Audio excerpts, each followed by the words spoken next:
Les gars, hier, il y a eu un gros hack sur Bybit. Mais j'ai quand même une bonne nouvelle. Quand une news aussi bire n'impacte pas le marché, c'est que c'est bullish. Pour moi, c'est de la magouille. J'en ai parlé dans ma vidéo d'hier. Je vous l'épingle juste en haut. Et au final, on peut constater que la news a fait plus de bruit que de dégâts. Apparemment, toutes les liquidités ont déjà été restaurées. Donc ça, justement, on ira un petit peu regarder les news ensemble. C'est important de savoir. Alors attention, il y a quand même mon nez qui me dit que c'est peut-être un peu trop joli. Le monde, il est un peu trop beau, un peu trop gentil. J'ai remarqué quelque chose qui pourrait peut-être amener à un risque de crash, mais ce ne reste qu'une supposition. C'est pour ça les gars, je vous invite vraiment à rester jusqu'à la fin de cette vidéo. Je vous ai dégoté des petits indices super importants à savoir. Et si justement on commence à avoir un retournement de marché et que cette news commencerait à tourner au vinaigre, vous serez les premiers avertis. En bonus les gars, à la fin de cette vidéo, je vous ai préparé une petite charte marrante. Je pense que vous allez bien vous marrer. Alors les gars, sans plus tarder, j'ai plein de travaux à vous présenter.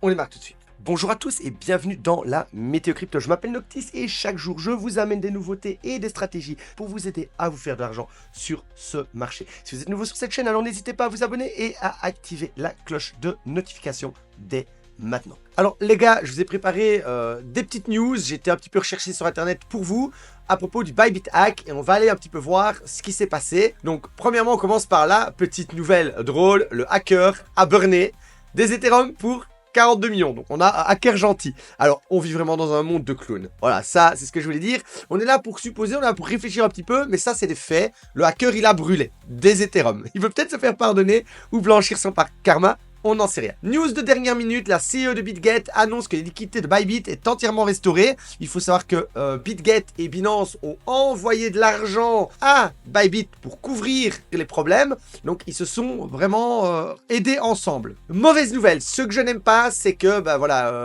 FTX avait dit c'est bon, tout est soulevé et tout va bien aller. Et il a dit la même chose. Et quelques jours après, 1 ou 2 jours après, SBF avait écrit ça.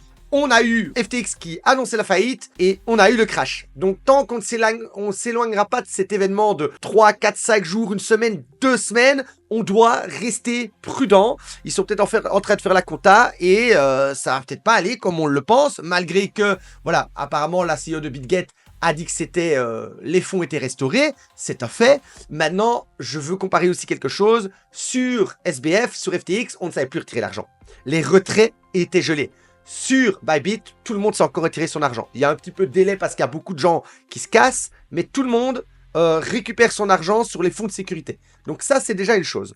Ensuite, ça c'est réel. Bybit vient de racheter de l'Ethereum et couvrir la dépense de 1,5 milliard.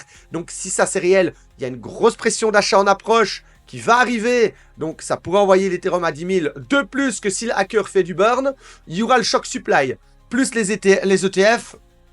Bon, c'est peut-être ultra bullish, mais on va pas crier victoire trop vite et on va rester prudent et regarder un petit peu comment les choses se dégrossissent. C'est rare quand je regarde les news, mais là on est quand même sur quelque chose d'important qui pourrait du jour au lendemain nous mettre un crash dans la face ou du jour au lendemain nous envoyer le Ethereum à 10K. Donc on est sur le point d'avoir un très gros mouvement et je pense que les news auront un impact considérable sur le prix. Pour une fois. Dernière minute, CZ affirme que le CEO de Bybit a très bien géré la crise avec transparence et sang-froid. Et ça, je suis d'accord, parce que moi, j'étais là au crash FTX. C'était n'importe quoi. Il communiquait pas. Il disait des mots-clés sur son Twitter. C'était une catastrophe. C'était honteux.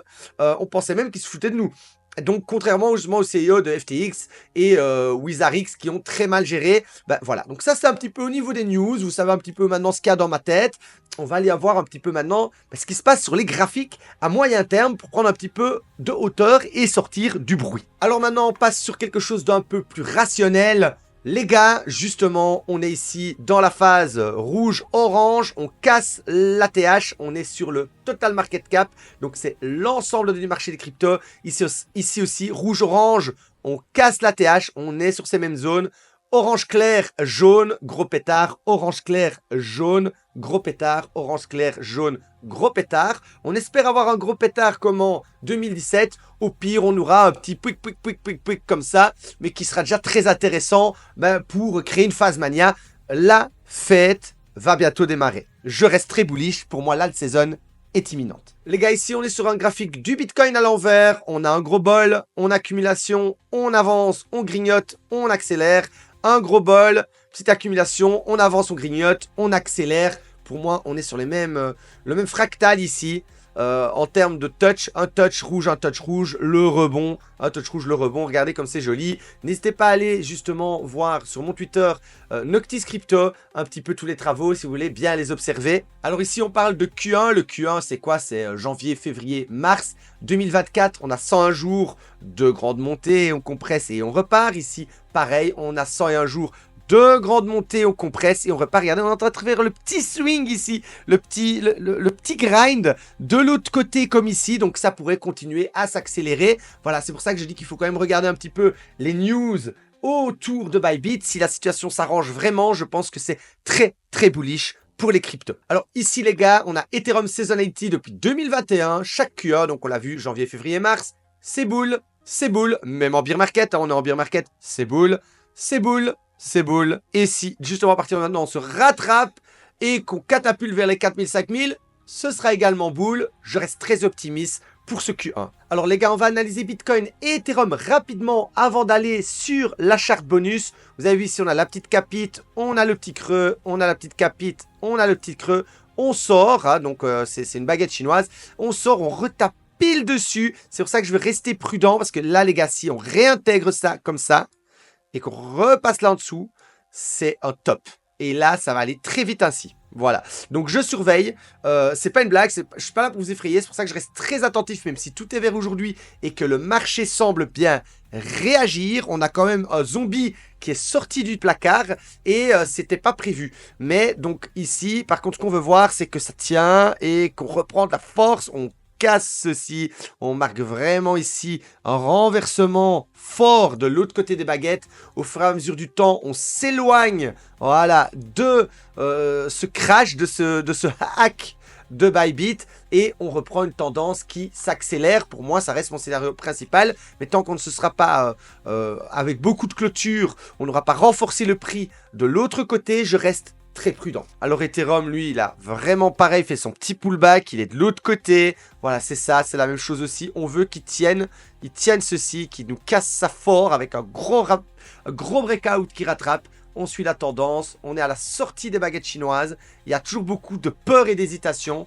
Mais pour moi, pareil, Ethereum montre même le leadership, à mon sens. Ethereum est en train de montrer le chemin. Mais voilà, comme vous le savez, on n'est pas à l'abri de, hop là, une mauvaise news. Et là, bah, c'est l'accélération et peut-être pour plus tard, remonter. En tout cas, moi, je vous dis une chose, les gars, c'est que si on perd ce falling avec un zombie qui sort du placard ou une très mauvaise news à propos de Bybit, vous pourrez penser que c'est le biroulon. Moi, je verrai la plus belle opportunité d'achat de ce bull run. Je serai en buy massif. On achètera ensemble de toute manière. Et je verrai ça comme vraiment le crash Covid, le crash avant le grand départ pendant un an de la grosse phase mania. Pour le moment, les gars, on n'y est pas encore. On est en train de sortir tout doucement des baguettes. Le prix semble bien résister aux mauvaises nouvelles. C'est tout ce qui compte. Bon, les gars, on est sur le petit graphe théorie du complot. Regardez un petit peu hack de la plateforme Bitfinex. On a une boîte. On revient au hack de Binance. On a 972 jours. Ici, pareil, je prends le hack de FTX et je repasse au hack de Bybit. On est sur 850. On a allez, 100 jours de différence. Bon, en espérant que, si on prend ces mêmes intervalles ici, comme ça, on ait une belle boîte verte ici. Donc, je l'ai reprise. Et on pourrait partir, voilà. Bon, comme j'ai dit, c'est le petit graphe clown. Hein, échange de liquidité. On prend le hack.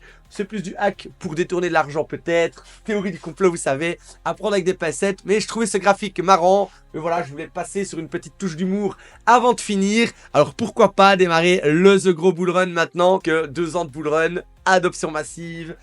Pourquoi pas? Bon allez, prenez ce graphe avec des pincettes, mais je voulais vous montrer comme ça un petit peu suspicieux, comme par hasard l'espace entre les deux hacks qui est exactement le même. Bon, je vous laisse là-dessus les amis, je vous remercie d'avoir regardé cette vidéo et je vous dis à demain pour une nouvelle météo.